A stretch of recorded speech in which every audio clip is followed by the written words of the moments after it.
आज ओडिशा अमला संघ पक्षर नवनिर्वाचित विधायक श्री रूप भत्रा को भव्य स्वागत सह फूलगुच्छ सहित शुभेच्छा और अभिनंदन करा।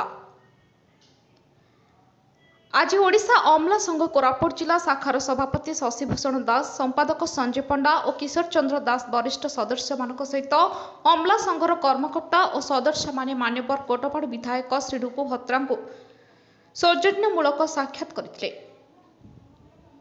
एही समय कोटपाड़ अमला संघ सदस्य माने मध्य उपस्थित सहित साक्षात करबा परे मान्यवर विधायक ओडिशा अमला संघ कोरापुट जिला शाखार नेतृवृंद सहित दीर्घ समय धरी अमला संघर नीति आदर्श विषय विस्तृत भाव में आलोचना करथिले। विधायक श्री रूप भत्रा जिला स्तरीय अमला मानक एकमात्र न्याज्य दाबी उपरे से अवगत थिबा सहित विगत दिन में बीजेपी नेता माने अमला मानक दाबी सपक्ष थिबा सहित समस्त दाबी पूरण निमंते सरकार को पाखरे दृष्टि आकर्षण मध्य करथिले। तथापि विडंबनार विषय अमला मानक एकमात्र न्याज्य दाबी पूरण होई पारिला नाही, किंतु सरकार अमला मानक दाबी पूरण प्रति निश्चित भाव में दृढ़ पदक्षेप ग्रहण करिवे बोली अमला संघर नेतृवृंद निकट में विधायक प्रकाश करथिले। शशिभूषण दास, सभापति ओडिशा अमला संघ कोरापुट जिला शाखा। आज आम कोटपाड़ नवनिर्वाचित विधायक को आम सौजन्यमूलक साक्षात आसलु। आमर संघर दाबी विषय से अवगत अच्छा।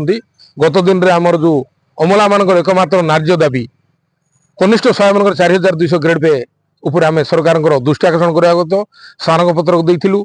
आम चरमपत्र प्रदान करूँ, आम कलाबृत्ति प्रदान करूँ, आम समूह छुट्टे रही। सरकार बारंबार प्रतिश्रुति शेष मुहूर्त निर्वाचन आचरण विधि लगे किसी समय पूर्वर से आमर गोटे निर्धारण बाहर करते, जोटा कि जो आमर अमला मान क्षति होची। तेणुक पुणी थे आम मुख्यमंत्री निकट में आम स्मारक पत्र प्रदान करूँ। एने आमर विस्तृत आज आलोचना होती। आम आमर मान्यवर मुख्य शासन सचिव को जोगाजोग करूँ, आमर दाबी देलु।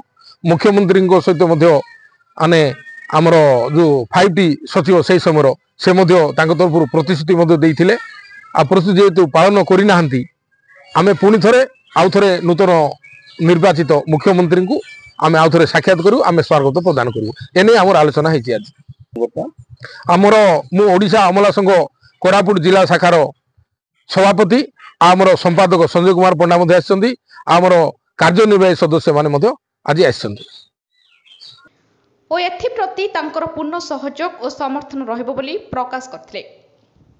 कोटपाड़र अजय कुमार मिश्र को रिपोर्ट, ज्योतिप्रभा न्यूज।